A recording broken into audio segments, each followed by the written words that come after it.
Hello and welcome to Conversations That Connect. We are your hosts Suki and Tayla. Join us as we explore the IT, digital, accounting and finance recruitment industry and dive into the factors shaping our careers and life. Get ready for engaging discussions that bridge work, life and really everything in between. Grab your headphones, sit back and let's explore the connections that drive success.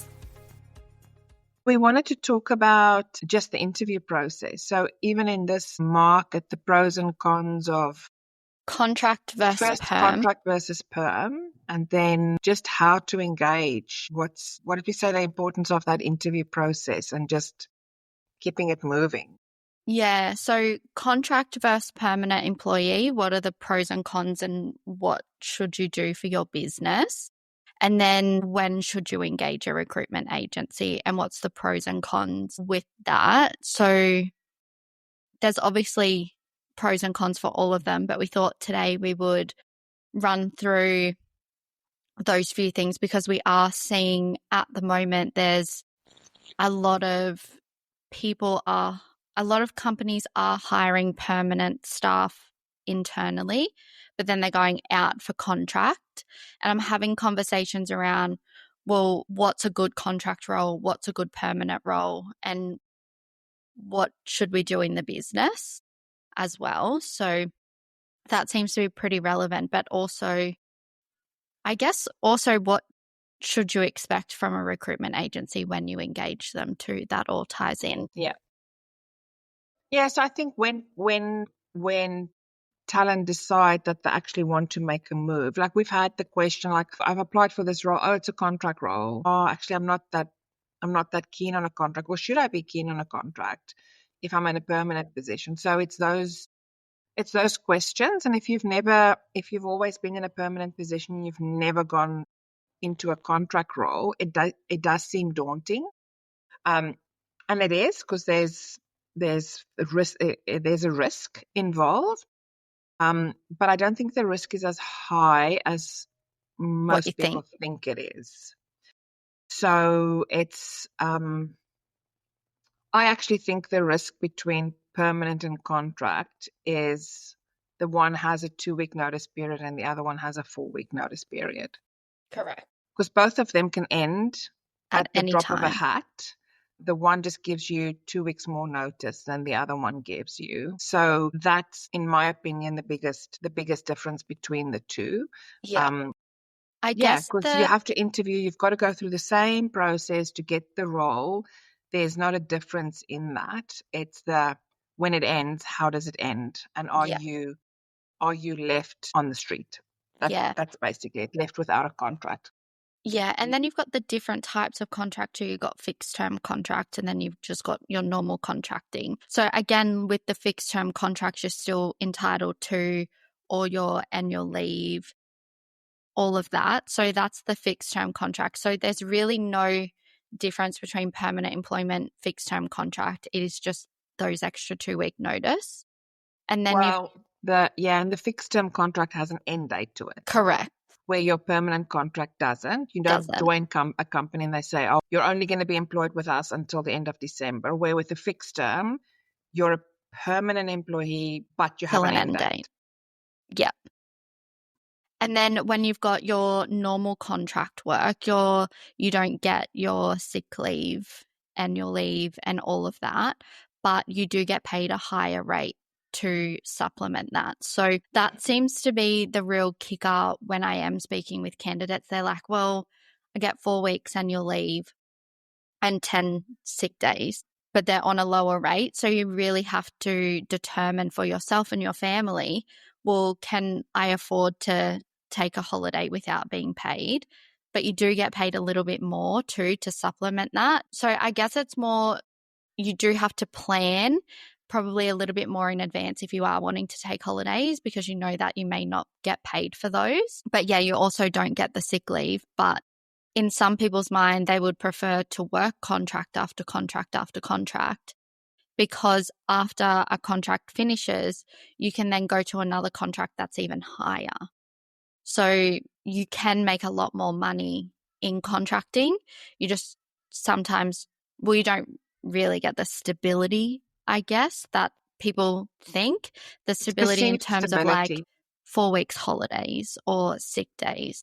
It's a perceived stability because if you actually, yes, you don't get paid if you don't work. That's the bottom line. So you don't, but it's amazing that when you're not paid, when you don't work, you don't really get that sick that often. Yeah. That's also a really interesting side fact. And then to take holidays, you just have to plan it. That's part of it. So because you're paid at a higher rate, you put the money away, there's a little bit more planning. But I think even if you go on if you're permanent and you go on a holiday, you still have the holiday expense. Mm. You don't have the not being paid, but there's still an expense involved. So there's planning on both sides. Yeah. And some people's personalities are just suited to being okay with having a little bit of unsure. You're just a little bit unsure. When my contract finish, will I have a new contract? Will there be something in the pipeline? To be honest, with contracting work in the ICT, the tech digital space where we are, good candidates get jobs. It works like that. The only thing that we can't very much say with conviction is how long that would take. But yes, there's work. So there's the possibility that you will be out of work for a very long time. That's not really there. So I always say to contractors, when you finish a contract and you're in that in-between space of looking for a contract and finding the next role, that's a bit of a break. Treat it as a bit of a break as well, and plan for it. Yeah. Yeah. Usually contracts are a lot more fast-paced, like contracts Yes, for you work in the projects. It's a project lot space, more yep. fast-paced as well. So, yeah, there could be more hours or things put in rather than BAU work that a permanent employee could do. So, yeah, contracts definitely a lot more quicker, like quicker in terms of the recruitment process, fast-paced work, all of that. Yep.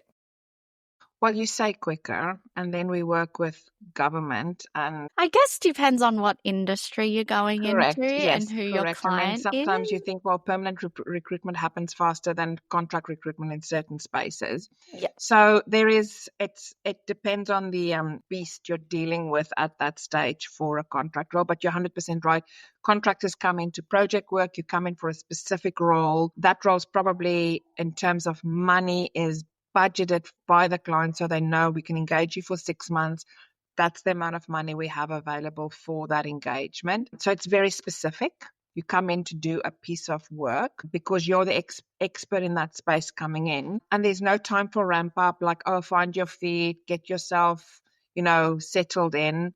Where with permanent, it's a different hiring process. You don't necessarily hire to get the best skill in the market. You're also hiring for potential, because it's a longer term view that you're looking at. The other difference is that when you're in a permanent position, that is not that often with a contract. If you're in a permanent position, you can work in a career ladder. You can start planning your career within one organization. So my next step could be that position, or it could be in that department. Where with contracting, that's a little bit outside of your control, not 100% outside of your control, but a little bit outside of your control. But with permanent, there's a little bit more stability in terms of what your career progression could look like. Yeah. With a contractor, you've got a skill set. That's the skill set that is sought by the market. You come in and you produce or use that skill set for that project, and then It's a you little move bit on more to the next. specialized. Correct, you specialize. Where with permanent, you also specialize. You can. I think some people get to their career where they're permanent. They've really got a specific skill set. And at some stage, it almost becomes beneficial to step out of the permanent side and go into contracting. Mm-hmm. But again, that it depends on personality and what it is that you're wanting out of a career. If it's a career path and it's a high level position within an organization that you can be there for the next 5 years to have an impact, or if you're quite happy to do 6 months contracts. Most of our contracts that we see are 6 months to 12-month contracts. more towards the 12 because we're working with a lot of like government at the the moment, federal but side. you do get the 6-month contracts come through. And I think that's for budgeting purposes too. They get Correct. approved for the first 12 months and then some, I mean, we had a 3-year contract, like a solid 3-year, 2025 to 2028. So 5, 6, 7, yeah. 2028. Yeah, That was a okay. solid 3-year contract. That doesn't come around very often as well. So for that risk for me would be totally worth it. It's a solid 3 years work. And from there, usually, not all the time, but usually if you're in the department, you're in. You can Yes. go from that contract to that contract, or some of those jobs do become permanent as well, and you have the opportunity to apply for that permanency. So I think the risk is definitely worth it, but it depends on what you value, whether you value the contract space that's a little bit uncertain, but more money, kind of like higher risk, higher reward type thing, even though it's not high risk, but you need to, put yourself out there to do it. And you just have to figure out what's going to be best for you, what you value more in employment, and then take it from there. Yep. And questions to ask if you are considering going from permanent to contract is what's the engagement? So you can engage as a PAYG contractor. So usually that means that the agency, the recruitment agency you're engaging through, will take care of everything. You get your payslip at the end of the month based on the timesheets that you've completed, or you can have your own company set up and you need to get tax advice around that from your financial planner or whoever you're working with. So to set that up, you can do that engagement. So have a look at that. And then also, if you can ask a question, because usually we will know, specifically with government, that it's a 6-month engagement, but there are potentials to extend.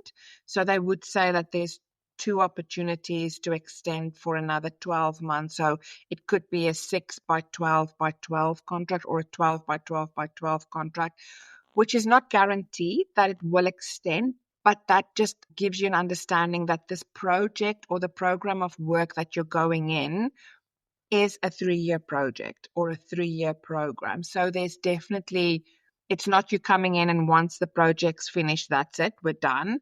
There's potential moving forward. We do get those where it's like 6 months and that's it, there's no more. So asking the questions around there, are there extensions? What does the program look like? What stage is the program in? So that you have an idea of, okay, I'm getting in at the beginning of the program. I'm getting in, but they've already done a quarter of the work. So there's still more time that I can invest with this program. So those are really good questions to ask. Some of our clients that we deal with have phases. So it will be the initial phase where they need a certain skill set to Get get them up up and and running. running and put everything in place. And then once that is in place, they need to tweak that skill set. And you might have both skill sets. So it's really good to understand that when you're having the conversations in the beginning, to go, I know how to set it up, I know how to start the whole process. But when we get to that phase where we're now bringing vendors on board and implementing, and I've got that exposure as well. So it's just asking intelligent questions. Hopefully the recruiter that you're working with has a really good understanding of the bigger picture and they'd be able to paint the bigger picture for you. Yeah. Those are good questions to ask when you're doing a permanent position as well. Just where's the project at? What are we doing? Where am I coming in? What does the first 30 days look like? So, yeah, that's why I say the recruitment process is very similar on both sides. Yeah. I think it's a personality and also where you're at in life, where your life is at that moment. Do you need the stability? Or do you need to earn as much as you can in a short period of time? Yeah, definitely. And then for the client side, contract versus perm, and when should they bring in contractors or when they should work permanent as well. It's really, you need to think about whether the need is for short term or whether the need is for long term. If the need is for short term, I would suggest getting in a contractor with that specific skill set if no one else can do that in your current environment, or if you need an extra set of hands on deck for a project.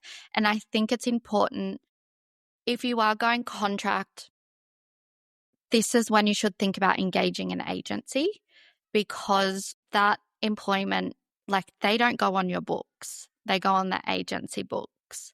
So you don't really need to worry about any of that stuff. Like, we employ them and then contract them to you. So they're still your employee, but they're contracted through us too. So it takes a lot of all of the admin and everything like that from the employer, puts it on the agency. So the process for you is very quick. It's very easy. It's not admin heavy, especially if it only is for short term too. So I think obviously contracting work should be sent out to agencies, because that's the space that, we deal with. And if your internal HR is only used to employing permanent staff, the contractors, they speak differently, if that makes sense. Like, they want different things. They're just different. Yeah. Different people, the way that they see work. Correct. And 99.99% of companies we work with do their internal recruitment on the permanent side, their internal talent team, and then the contracting gets outsourced, purely just because, like Tayla said, from an admin perspective, but also from insurance perspective, there's a whole bunch of other areas that come into consideration for that. I think that if you've got a short-term need and you need an expert to just come in and help with a project, that's a great way of engaging somebody without committing for the next 2 years. You want someone you're going to be paying for that expertise, but you'll have somebody that comes in, that produces, that gets the work done, gets in, gets out. Can do that. The other thing that you can also do is, in that time that you have that person, is knowledge share and bring up the development of the permanent guy. So sharing the experience, the expertise that this contract or expert person brings into the team, and sharing that with the permanent staff, so that when the contractor leave, there's knowledge share that has happened, and hopefully the level of engagement for your permanent people have gone up. And a lot of our contractors that we deal with they do that. They share their skills, their experience, so that they can leave the space that they've occupied in a better space when they move on, instead of leaving a massive big gap. So that's another benefit that you do have from contracting. And how do you measure that? Well, that's really difficult to measure in money, because you're paying for this contractor's expertise, but you're also getting a return on that investment in terms of knowledge share for your permanent staff. And maybe there's ways of doing things that the company hasn't even thought of, and this contractor can bring that knowledge and experience to the table. So there's a whole bunch of not tangible, not so much money measurable things in the short term that could be really beneficial from doing a contract. Getting somebody in short term for that. Yeah, they would see a lot of things that work and a lot of things that don't work as well. Correct. Through all of their experience. So their knowledge can be second to none sometimes, especially Absolutely. if they've experienced it in another workplace. They can kind of, what's that saying? Hit the ground running. Nip it in the butt. Nip it in the butt. Nip it in the butt if they see it. Yeah, which is also really good as well. But even engaging an agency for permanent work too. Like, if you have spent so much time and money looking for this one person that you can't find, that's also where we can step in, because we can tap into a lot of other networks and databases, and we've got the relationships of the people on the ground. We get sent resumes all the time for people who are open for work that might not necessarily apply for jobs on Seek or things like that. They physically just use their network. So if Seek ads are expensive, there's no lie about that. But also there's a lot of time that goes into finding the right person as well. And some companies just physically don't have the time. Like we had a help desk role. There's over 160 applicants that came through. Just on Seek. Just through Seek. Yes. And then we've gone out looking and searching and Yeah. And it takes time to go through those. And yeah, some people just physically don't have the time to look through that. So again, that's where our expertise can come in if you are struggling with that. But yeah, we are noticing a lot more that contracts come out to agencies, permanent goes internal.